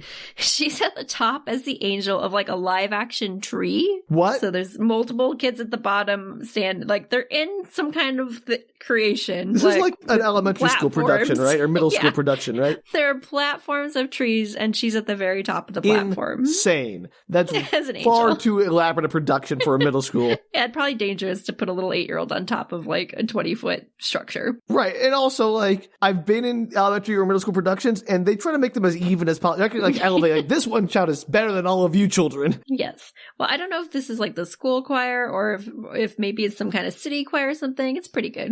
Okay. So she's at the top, and they're singing, Do You See What I See? Or Hear What I Hear, whatever the heck the name of that song is. But they're singing, Do You See What I See? And she pulls out her little binoculars and, like, looks down the street. Great. And notices Pepper kicking, like, random decorations down the street, like Grinch style. And she yells out in the middle of the song, Do you see what I see? Great. As the children are singing the song. That's pretty funny. And the family's like, what is she doing? And then they are like, wait, maybe she's trying to tell us something. So they turn around and sure enough, obviously they see Pepper down the street. Why is Pepper, if she just like, I don't know, retreated to her store for 20 minutes or whatever it was, she'd be home free. Yeah, that's probably true. Let's find out why. Okay, sorry. She was feeling lonely. Yeah, I get it. Yes. So Pepper is again, just walking down the street when she sees a trail of unwrapped peppermints on the street. So she starts to follow swallow them. Who gave them the idea to like E.T. the elf with peppermint? I couldn't tell if this was done on purpose or if it was just that she happened to find some peppermints. But it leads to the house where Pip is waiting for her on a record player, spinning around. Sure. Being the thing that's supposed to, bring her to the house. A distraction or bait? Yes, the bait. He manages to escape her because she grabs for him and he runs off and she follows and she steps directly into a footloop trap and flies into the sky. Has one of those ever have you ever seen one of those in real life? How? Who has a footloop trap in real life? I don't know. You've done camping. I assume you might have done to the woods. I don't know. Yes, that's what we do in the woods is put footloop traps together. It's footloop. No? All right. No way. Good song. So as she flies upside down, the ring necklace pops out and hangs down with her, and the family rushes up, excited to have caught her. She seems kind of unconcerned as Chris grabs the ring and pulls it off of her, and they all jump for joy. They're like, we've won! Are all the rings the same size, or are they all different sizes? No, they're all bracelet sized. Got it. Okay. And Pepper's like, oh, did you win? Chris is like, yeah, I get it. Christmas is about who you have inside your house, not outside. He gives a little speech of, And she's like, wrong. Christmas is about the meaning of Christmas. She's like, no, Christmas is about doing weird quests for me. Yeah, she gets angry and she tells him to stop human-splaining Christmas to her. Oh. And a loud explosion blows in the distance. Like that. Wait, sorry. You cut out on Discord. No, I did not. Up in the sky, a ball of flame appears, which turns into a sled that sails through the night stars, skidding to a halt in front of their house.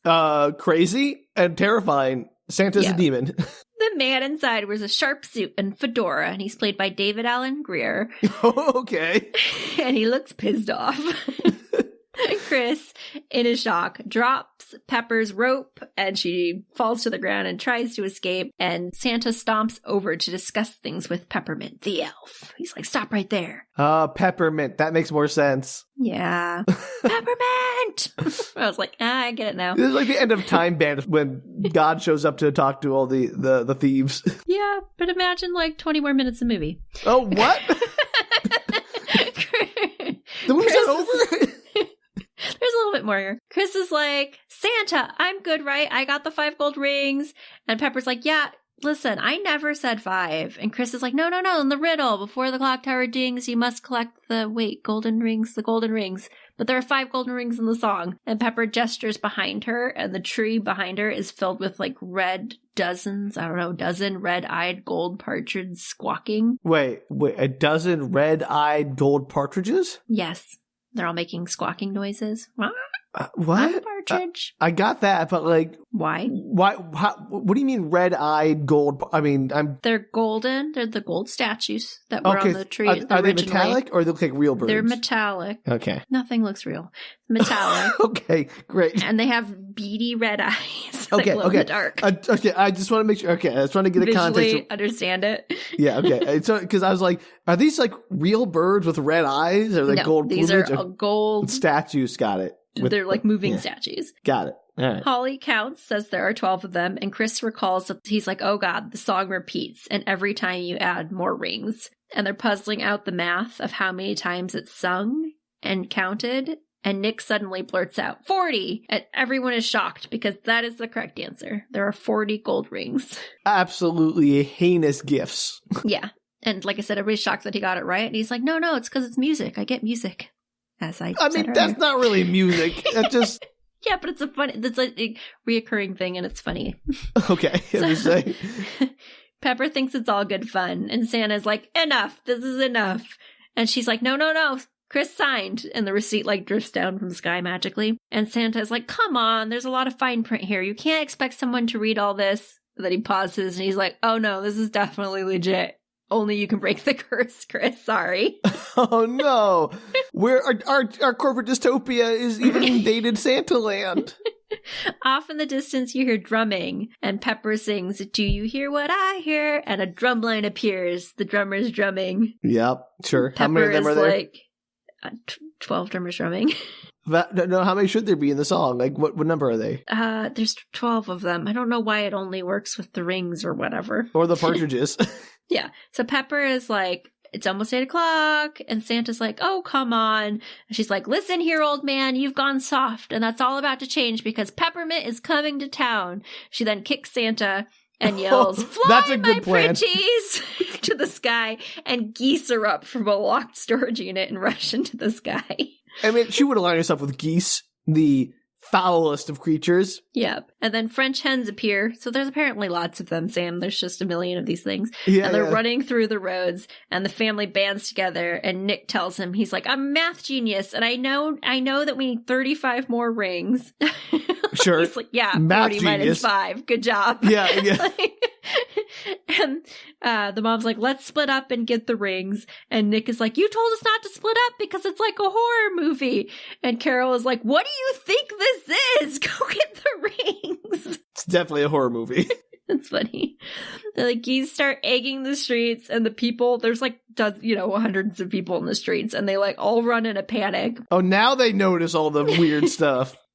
And Chris is like, Santa, dude, isn't there anything you can do? And Santa's like, fine, whatever. And he like rubs his hands together, and he manages to catch one of the rings from the sky from one of the geese that were flying overhead. Okay, well, good job. Now do that another 34 more times. Joy jumps up to catch a ring from a goose necklace and then rushes towards a woman walking in the street, pushing her out of the way just as the goose turns into an ornament and falls from the sky, landing on the ground right where the woman was. Aw. I want to see her get bonked. The woman thanks her for being so swift and gives her business card. She's a scout from USC. Boo! if the lesson of this movie is don't aspire to go where you want to go to school, just go wherever your parents tell you to because the universe wants that for you too, then I'll be very upset.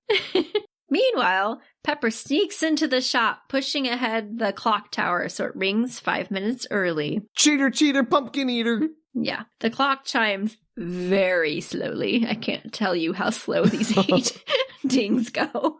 By the time it finishes chiming, it'll be 9 o'clock. And Nick rushes to the leader of the band that's still like kind of standing there on the stage as all this stuff's going on, where Nick stands front and center with his tuba, and he's like, hey, he notices on the drums that there's a ring on a couple of the drums. And he's like, we need to like distract the drummers so I can pull the rings because they weren't letting him near them. And he's like, let's do like a battle of the bands. So you have a horn section versus a drum line. Yeah, a marching band versus a drum line. Perfect. Great. Love this.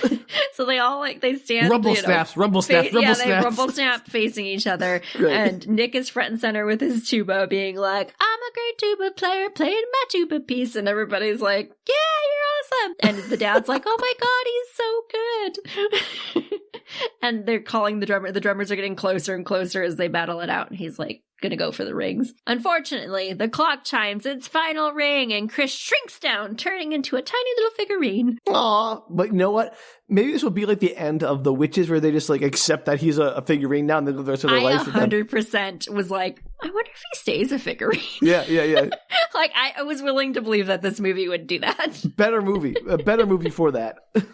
So once he zooms down into his little figurine thing, he pulls out, because he got like the Victorian clothes on and everything. Sure. He pulls out his little pocket watch, and he's like, how could it possibly be 8? And he looks, and he still has like 5 minutes of time left. He's like, maybe I can actually Does the magic work on the clock, or does it work on time? Because time. It works on time. But Sam. Then how did it trigger him to get shrunk if it's like the clock just rang? Do not know, Sam. I'm calling shenanigans. I would not disagree. Okay, great.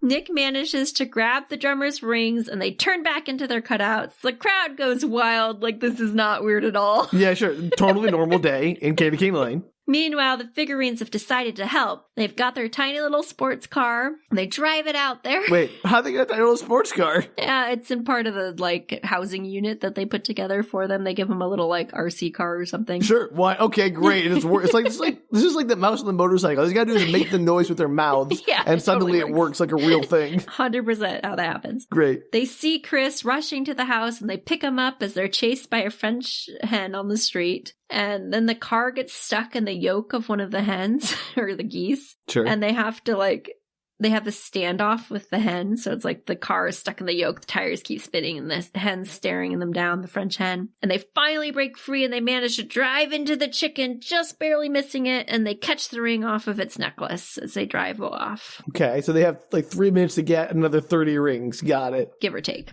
Pepper steps in front of them, stopping their car with her foot, and the family runs forward, shocked to find that their dad is actually a figurine. Oh no.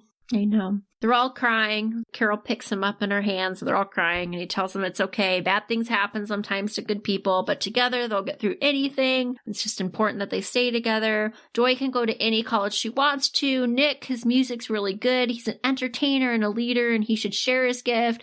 And Holly keeps the spirit of Christmas alive year-round, and Carol should go on without him. Whoa! Just put it on the shelf so I can watch. Ew. Carol's like, I can't do that. And Pepper laughs maniacally, ready to take Chris away to live in her Christmas village, I assume. And Carol's like, Santa, please, you have to do something. And Pepper's like, no way, that's not fair. I won fair and square. Like, you guys didn't get your rings. Screw you. Pepper's got a point. And Santa asks how many rings they have. They start counting them. And Nick says that they've got 38. How do they get 38? They've just been running around the streets for 15 minutes straight, Sam.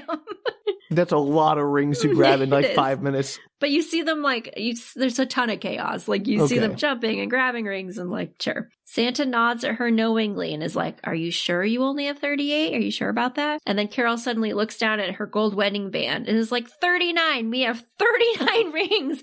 And Chris looks at his and he's like, we've got 40. My ring counts too. Does it? Is that not one of the rings? It could have gone to a jewelry store and just picked a bunch of rings done? Yep, probably. That's nonsense. Nick starts to grow too heavy for Carol's hand to hold and she drops him. She's like, ow, my hand. And he explodes into pieces, becoming human again. All the other figurines, however, are trapped forever in their purgatory. Yes, they are. What? Pepper is angry, stomping around, being like, that doesn't count. And Santa said, your thing just said 40 rings in their hands. They've got 40 rings in their hands. Yeah, but didn't the contract have a fine print that specified what the rings had to be? Probably not.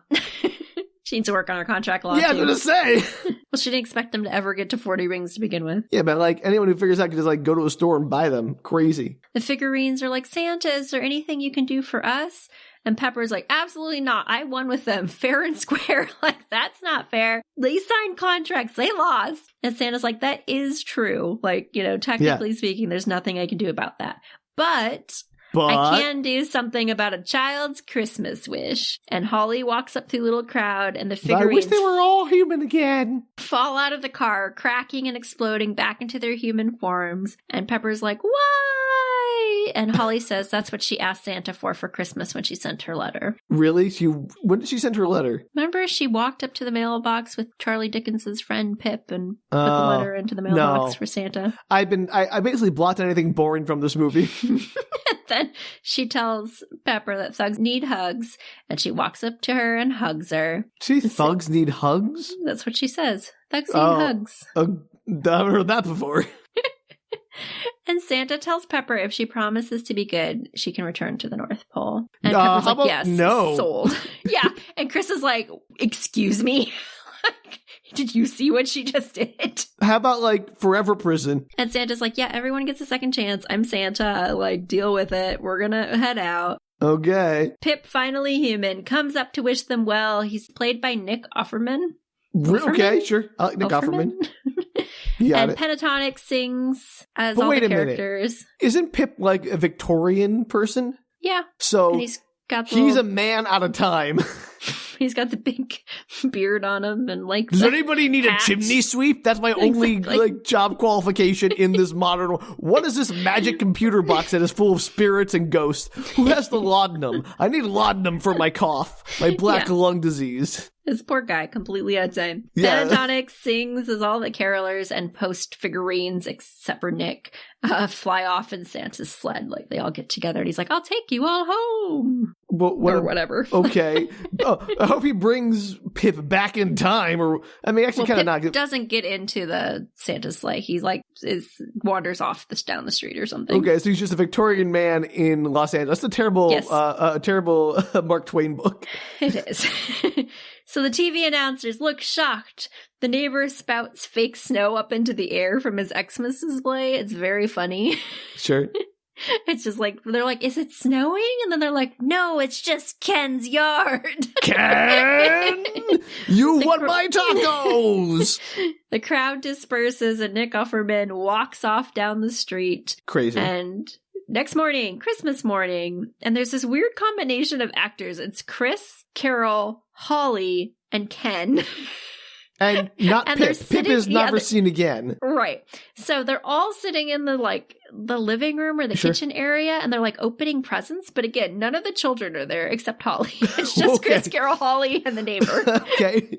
Where are the other kids? I don't know. They had school that day, and school on set that day or something. They couldn't make it in. Okay. It was filmed post-production. I don't know, Sam. Right. These are the only people who come in for filming that day. They're opening presents. The phone rings. Carol got her promotion. Yay! Yay, Christmas. I don't know who's calling her on Christmas to tell her that. Someone who needs to unplug. Everyone cheers, and then there's a knock on the door. Do you know who it is? Is it Pip? Is he back? It's Pip. Oh, it's Nick Offerman. He's like, I spent the evening under an overpass, and it was not a pleasant experience. I slept in front of Kringle's shop. Where's he gonna go? He doesn't have a house. He doesn't have an ID. He's a Victorian, from England. He doesn't have a social security number or whatever. Here's the real mystery, Sam. So he's standing at the door. He's hoping he can spend Christmas with them, his newfound friends. He's got a box of wine and a freshly killed duck. Did he raid somebody's backyard Christmas party? Where did he get the boxed wine? I can understand where you might have killed the duck, but where? Yeah, this is why this is not a happy ending for Mr. Pip here, who is now in a world he cannot possibly fathom. He's hundreds of years at a time. Yeah. The family comes together, and you do see the other kids sitting on the floor, and I maybe wonder if they did some kind of composition of two scenes to make it look like they were there. And they are celebrating Christmas as the camera pans out, and you see that they won the Candy Cane Lane competition for the year. And yay, tacos! And then there's credits.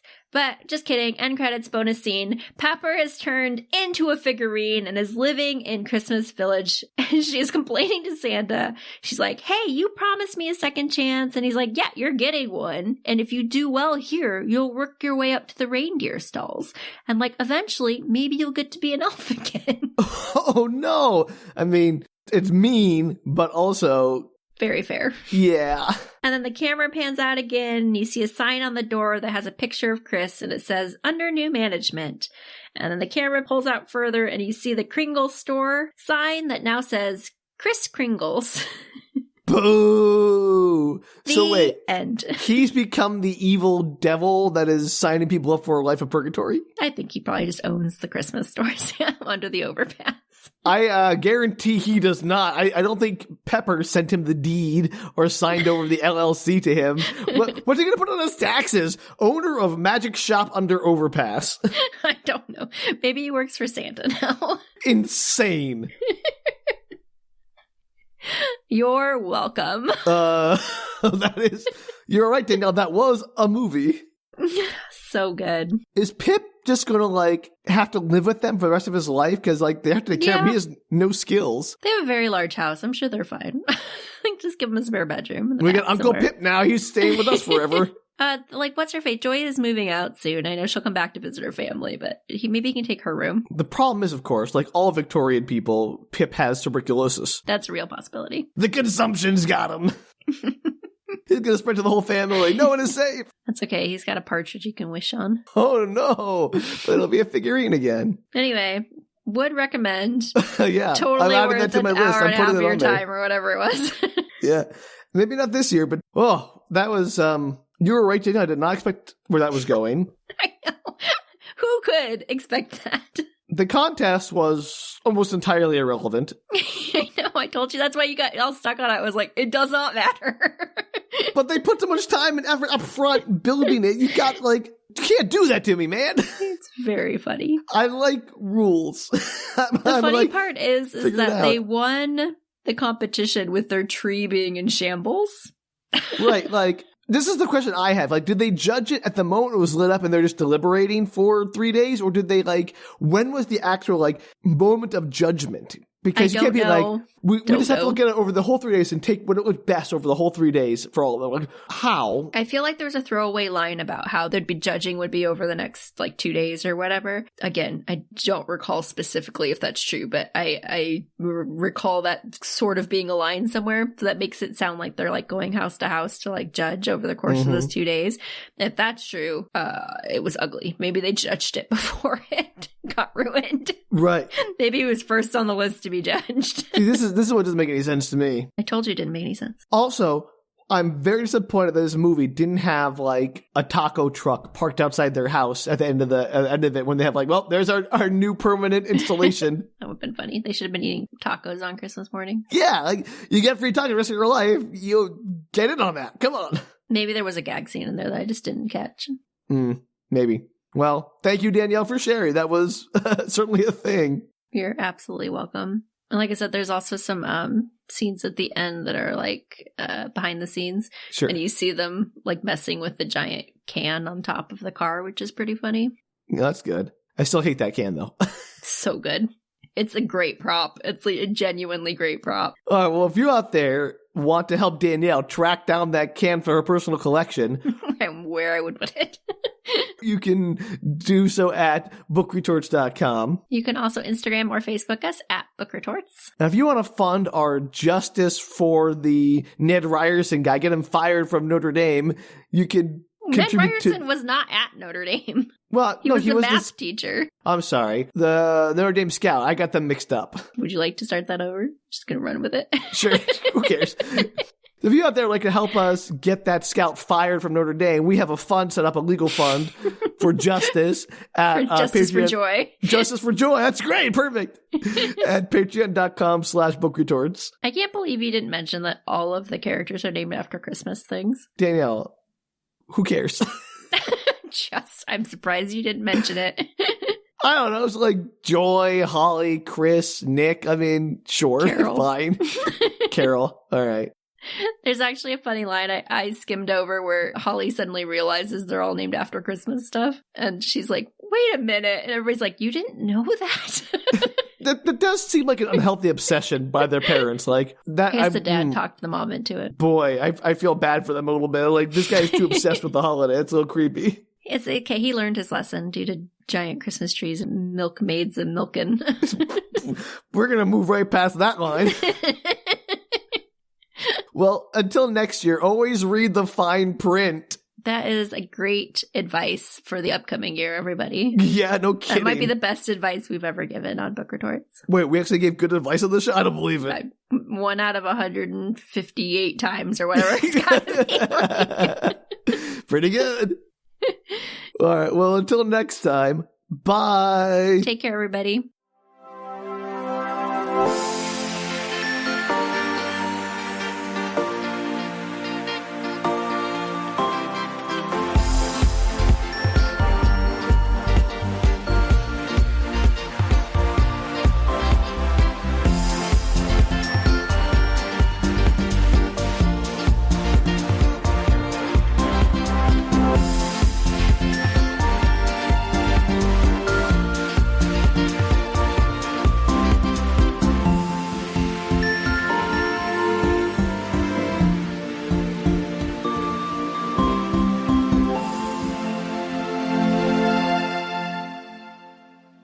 He explains to them the whole elf Christmas wish thing minus the repercussions if he fails.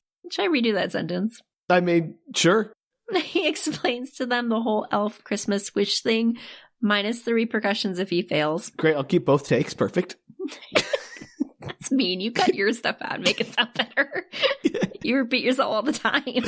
I do. That's why I have the power. I'm like the elf. I'm evil.